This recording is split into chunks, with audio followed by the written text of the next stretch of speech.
Marat pervertissait la France. J'ai tué un homme pour en sauver 100 000.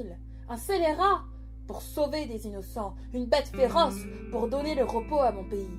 J'étais républicaine bien avant la Révolution. Fun fact, est-ce que vous saviez que le mot terroriste venait de la période de la terreur en France?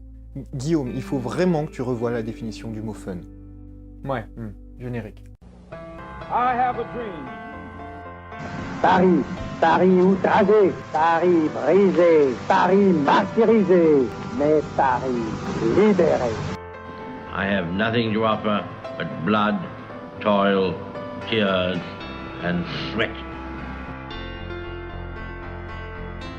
Il y a pas longtemps, c'était la Saint-Valentin. Du coup, on va parler de l'amour de ma vie. Je vais nommer Charlotte Corday. T'es au courant qu'être amoureux d'une morte, ça va pas arranger ton célibat? Tu sais aussi que même si tu recherches que l'idée, une sociopathe monarchiste contre-révolutionnaire à tendance psychopathe, ça court pas vraiment les rues. Bon, avant d'expliquer la citation, on va rapidement poser la chronologie, histoire que vous arriviez à comprendre de quoi on parle. Le 13 juillet 1793, Charlotte Corday tue un des hauts responsables de la Révolution, Jean-Paul Marat. Le 16, le peintre David organise autour de la dépouille de Marat une cérémonie publique et un enterrement magistral. Le 17, Charlotte Corday est jugée et guillotinée. Dès le 19, des voix s'élèvent pour Corday, dont Adam Lux qui dira d'elle qu'elle est plus grande que Brutus, ce qui commence déjà la bataille autour de son portrait. Bon, on a l'idée. Une femme a tué un révolutionnaire pendant la Révolution, et ça a fait tout un tintouin. Bon, de quoi on parle exactement? Corday, c'était une ancienne noble. Hashtag la nuit du 8 août, où l'oppression prolétaire a empêché les nobles d'exister comme ils voulaient. Ils faisaient de mal à personne. Enfin, plus ou moins. Corday est née en 1768, à une Normande, descendante entre autres de Corneille.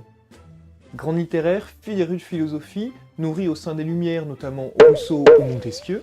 Elle va avoir une éducation religieuse, dans un couvent notamment, duquel elle va retirer le goût du sacrifice. Et quand la Révolution éclate, elle espère une monarchie constitutionnelle. Bah oui, elle est noble à la base. Et donc, en conséquence, elle se rapproche de la faction politique des Girondins, c'est-à-dire plutôt des conservateurs. Bon, on va pas refaire l'histoire de la Révolution, on n'a pas exactement le temps pour ça. Mais en très très gros, quand le roi s'enfuit et qu'il est repris à Varennes, on crie au complot, les monarchistes sont massacrés, et c'est Marat qui s'en réjouit de tout ça. Et donc pour Corday, c'est désormais l'ennemi à abattre.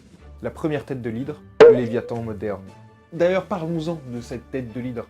Avant la Révolution, Marat c'est un scribouillard anonyme des Lumières, et son travail, notamment du journaliste, c'est d'essayer de faire le portrait d'une société qui change. Et quand la Révolution éclate, il prend peu à peu d'importance. Et en juillet 93, il publie un pamphlet où il explique que la Révolution est un échec, mais qu'il a la solution pour l'améliorer. Pour ça, il suffit de massacrer 800 bonhommes. Bon, je confesse que cette biographie est légèrement partisane. Pour autant, si on s'attarde un peu sur ses idées, Marat, c'est un gars qui milite pour une dictature de salut public. Autrement dit, il faut donner un maximum de pouvoir à un minimum de gens, mais c'est pour la bonne cause, c'est pour empêcher les autres d'être pervertis par le pouvoir. On donne à Marat le surnom de l'ami du peuple. L'ami du peuple, c'est à la base un journal qu'il a créé et avec qui on va peu à peu l'assimiler. La modestie, Marat, il connaît pas vraiment. Il se voit comme un redresseur de tort, comme un formateur de l'opinion publique. Pour lui, tout va mal et donc il critique en permanence tout et tous. Il est persuadé que grâce à lui, les gens peuvent ouvrir les yeux. Et en ouvrant des yeux, on pourra réclamer des têtes et puis les balancer dans la Seine. C'est lui notamment qui va inventer le langage de la terreur et il va absolument détruire tous ses adversaires. De plus, c'est un très grand orateur et son populisme bracole vraiment facilement. Sa politique est simple. Si les choses foirent, c'est la faute des traîtres à la patrie. Politiquement, il était jacobin, c'est-à-dire montagnard, autrement dit très à gauche. On va commencer à noter une constante, c'est encore une fois la faute des communistes. Et pour cause, c'était également un grand progressiste. Sa politique, c'était de militer pour la guerre contre les ennemis de la France, il était persuadé aussi que Robespierre était trop timide dans ses actions. Sauf que Marat, il est malade.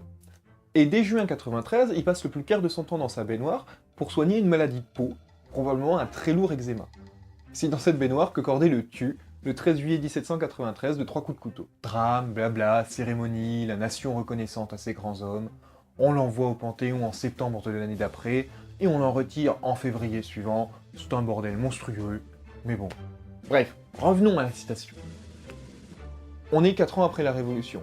Tout s'embourbe dans un bordel sans nom, on a tué le roi, on massacre des monarchistes, on massacre des députés, on massacre des opposants, on part en dictature assez light, et donc Corday tue Marat le 13 juillet, c'est à l'occasion de son procès qu'elle prononce cette phrase. Marat pervertissait la France. J'ai tué un homme pour en sauver 100 000. Un scélérat pour sauver des innocents. Une bête féroce pour donner le repos à mon pays.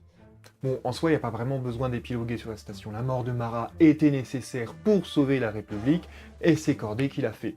Il y a juste ça à retenir. Le procès, il est expédié. Son avocat, il est prévenu trop tard. Le tribunal rend justice le matin et elle sera guillotinée dans l'après-midi. Et assez ironiquement, le tribunal, il avait gracié qu'une seule personne. Oui, Jean-Paul Marat. On n'allait pas tuer un copain, surtout quand il donne du travail au bourreau.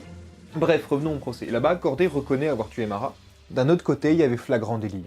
Corday affirme que Marat lui avait affirmé qu'il voulait massacrer absolument tous les Girondins, c'est-à-dire les députés qui étaient favorables à une monarchie constitutionnelle.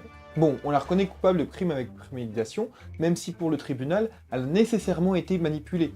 Non mais aussi une femme violente, pourquoi pas aussi le droit de vote ou l'égalité salariale. Wait. Elle est donc guillotinée le 17 juillet à 18h30. Bref, revenons à Corday. Son idée était simple. Si elle tue Marat, la terreur disparaît, tout se calme et tout va pour le mieux. On connaît l'histoire, elle a eu tort. Robespierre va s'emparer du pouvoir, la terreur va s'emballer, on va massacrer plein de gens, Napoléon arrive, met fin à la Révolution et massacre aussi plein de gens au nom de la liberté. Pour autant, pourquoi je vous parle de Charlotte Corday? C'est pas juste pour assurer un quota de présence féminine dans les Dixit, elle a une vraie importance historique. Oui, mais du coup, tu sais que la première femme que tu présentes, c'est une meurtrière. C'est pas vraiment très classe. La question est vraiment intéressante et on va s'arrêter quelques instants dessus. En France, on compte 3 grandes figures historiques féminines. Corday, dont on parle maintenant, Jeanne d'Arc,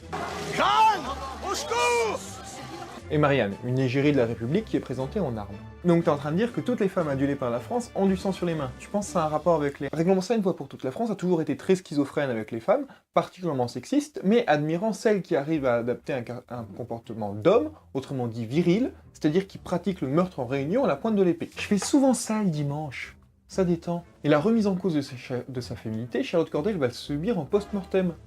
On va remettre en cause sa virginité à son autopsie, on va fantasmer son viol, on va dénuder ses épaules. À l'époque, la Révolution entre dans une période dite virile. On arrête Olympe de Gouges, par exemple, une proto-féministe, on interdit les clubs féminins, et on refuse à la femme le champ politique. Et après, la figure de Corday va être complètement dépossédée de sa personnalité par tous les auteurs qui vont parler d'elle. Lamartine, Hugo, Michelet, Jaurès, Onfray. Et suivant les auteurs, il n'y aura aucune hésitation à être malhonnête. On va par exemple en faire une anti-monarchiste qui refuse de porter un toast au roi. Et là-dessus, Corday peut remercier une de ses anciennes amies, qui va tout raconter leur relation, mais en leur fantasmant un tout petit peu. Un tout petit peu. On va en faire, et là je pense notamment à Onfray, une vierge romaine, bâtarde des Valkyries, qui est revenue sur Terre pour tout massacrer, mais avec pudeur. Elle reste vierge, s'il vous plaît. On va même en faire une libertaire athée. Bordel, elle a été éduquée dans un couvent. Bref, on va faire de Corday une égérie. L'égérie de la résistance. La résistance à l'oppression, la résistance à la corruption, le courage d'agir et la foi dans l'homme. En soi, on fait de Corday une sainte républicaine. Curieusement, c'est aussi le portrait qu'on fait de Jeanne d'Arc ou de Marianne. La République fait de corps pour lutter contre la barbarie. Corday, c'est la France en armes. Vous la prenez, vous l'habillez de l'idéologie politique que vous défendez, et ça vous offre une légitimité. Pour autant, si aujourd'hui Corday est un objet politique, j'aimerais lui offrir une réalité trop souvent occultée. Corday a réussi, à ne lui en déplaise, ce que peu d'assassinats ont réussi dans l'histoire. Elle a certes tué un homme, mais elle a surtout tué une idée. Aujourd'hui, vous pourrez peut-être trouver dans la rue des gens qui se disent robespierriens ou dantoniens, mais vous en trouverez aucun qui se réclame de Marat. Ce qui est tout de même assez paradoxal, parce qu'en soi, les marathoniens, ça court plutôt les rues. Oh putain.